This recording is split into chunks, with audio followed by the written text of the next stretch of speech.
So today we are going to start with the next topic, that is insufficient authorization. Okay.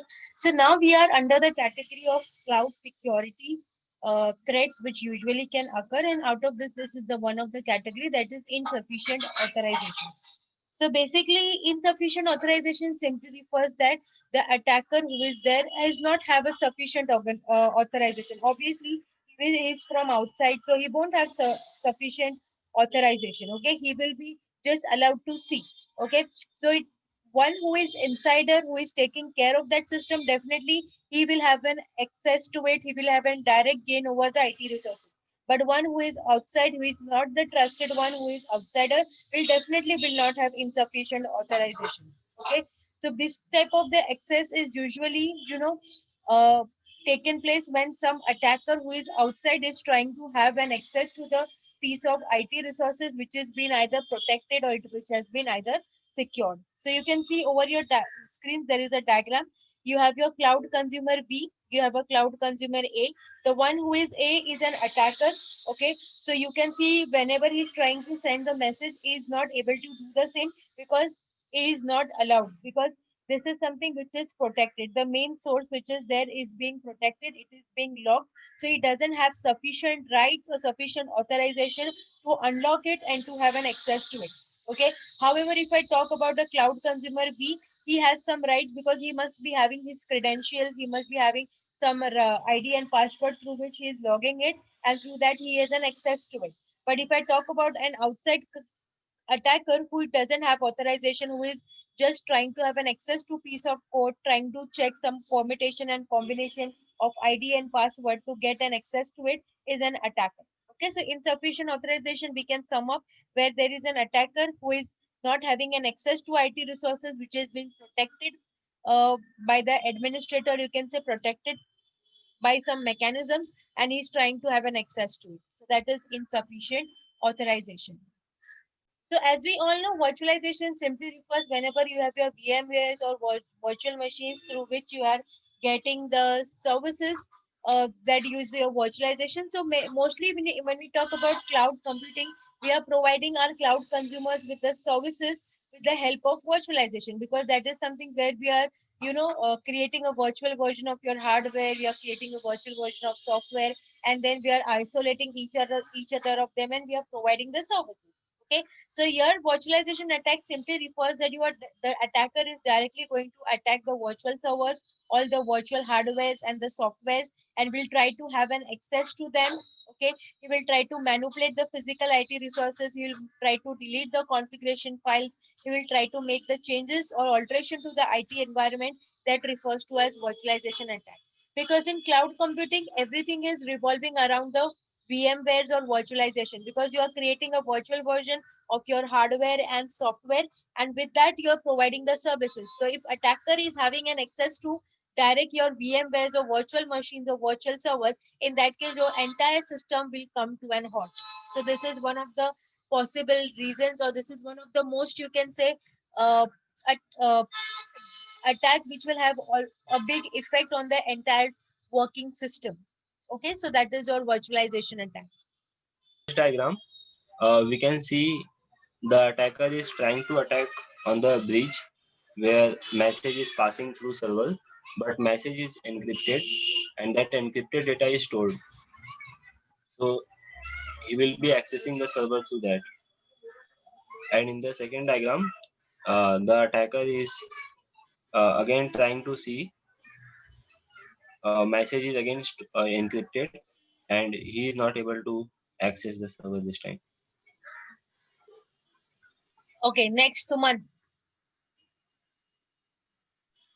Attacker is using cloud server to uh, reroute traffic.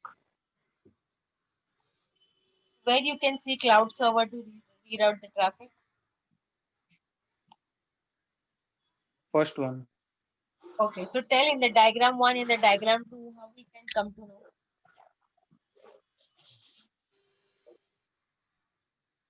Yeah, and then second one,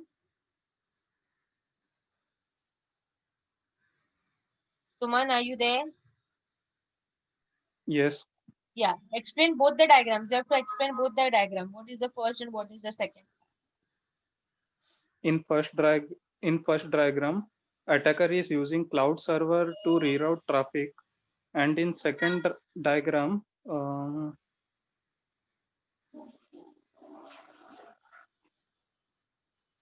Okay, next, Saurabh. Yes, ma'am. Yeah, So, ma'am, explain the basically, diagram. yeah, ma'am, the attacker is attacking the cloud server, which results in data loss, and basically is breaching the securities of the cloud by attacking. Okay. Next, Umang.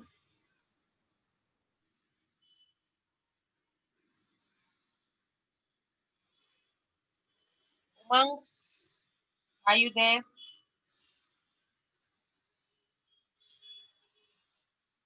Umang. Next, Pranali. Yes, ma'am. In the first diagram, it seems like the attacker is trying to attack, but the data is encrypted, so he couldn't. And in second diagram, the attacker is posing as a cloud service consumer A, and he's acting like he is a consumer A, and he's trying to get into the encryption and try to steal the data. Next, Shifa. Ma'am, in the first diagram, the attacker is trying to attack on the cloud server, which results in data loss. And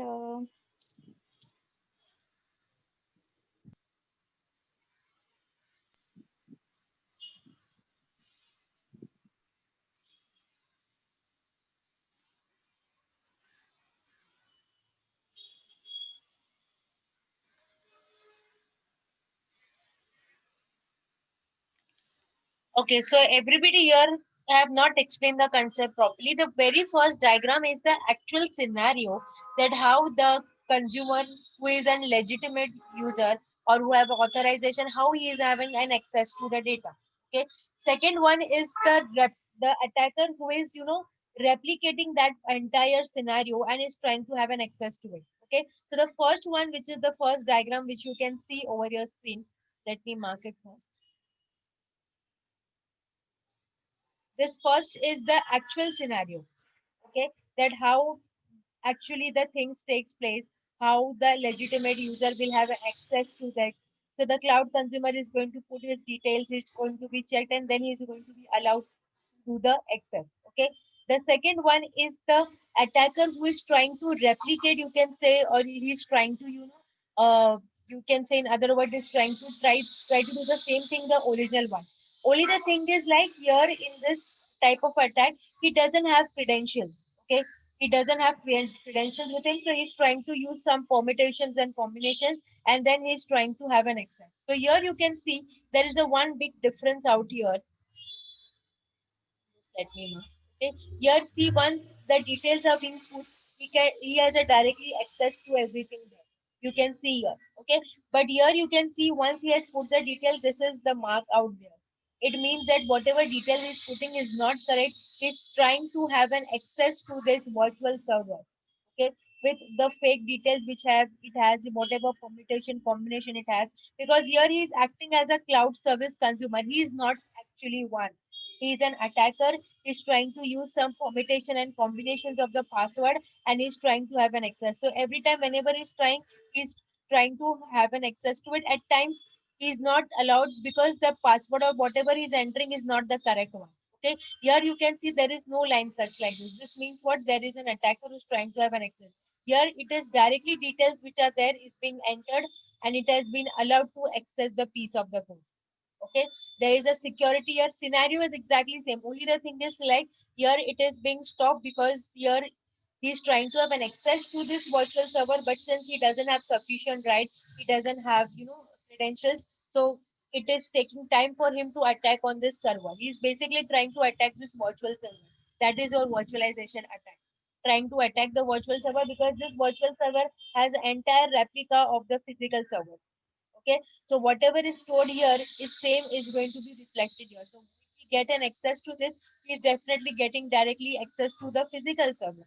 Okay, so here he's going to try, he's going to put some admin ID passwords or whatever permutation combination he has, he's going to put and is trying to have an access to it. Clear everyone? So this is your original scenario. This is the actual consumer who is having an access to it. And here, something here, it is like, it is not an actual scenario. He's trying to replicate it and he's going to use some permutations and combination of password to have an access to it. Okay. Clear everyone? Got it? How is it?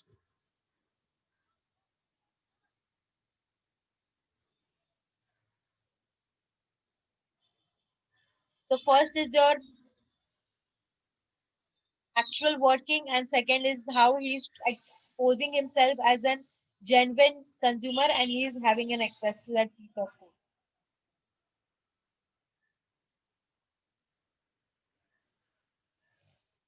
So basically virtualization attack, they are going to always going to attack, or they are going to look for the loop areas or the weak areas of the system and then they are going to attack. This is one of the most common thing which they are going to do.